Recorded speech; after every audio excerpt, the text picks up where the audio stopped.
नेहरू जी की मैंने उनके मुंह पर कठोर आलोचना की थी। मैंने एक बार नेहरू जी से कहा था कि आपका व्यक्तित्व विभाजित व्यक्तित्व है, इसमें चर्चिल भी और चैम्बरलेन भी है। नेहरू जी तमतमा गए थे, कोई जवाब नहीं दिया उन्होंने। मैं नेहरू जी की गुटनिरपेक्ष नीति का समर्थक था, वो नेहरू जी की नीति नहीं थी। और ये बात भी मैंने उनके ही सामने कही थी कि अगर देश का प्रधानमंत्री जवाहरलाल नेहरू न होता, अगर और कोई प्रधानमंत्री होता, तो वो भी देश की आजादी के बाद दोनों शक्ति गुटों से अलग रहने की नीति पर चलता। तो नेहरू जी की नीति का समर्थक होने का सवाल नहीं। नेहरू जी तो आपकी तारीफ करते थे पार्लियामेंट में। अब इसका मतलब यह है कि जरूर कुछ तारीफ करने लायक होगा। इंदिरा गांधी को आपने दुर्गा कहा था।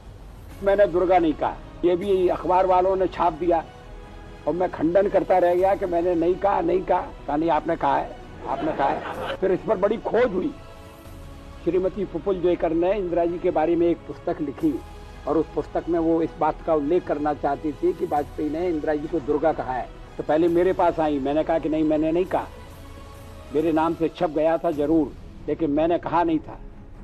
तो फिर उन्होंने लाइब्रेरी में जाकर सारी किताबें खंगाल ली और सारी कार्रवाइयां देख ली, उसमें कहीं दुर्गा नहीं मिला। लेकिन अभी भी दुर्गा मेरे पीछे है, जैसे आपके सवाल से लगता है।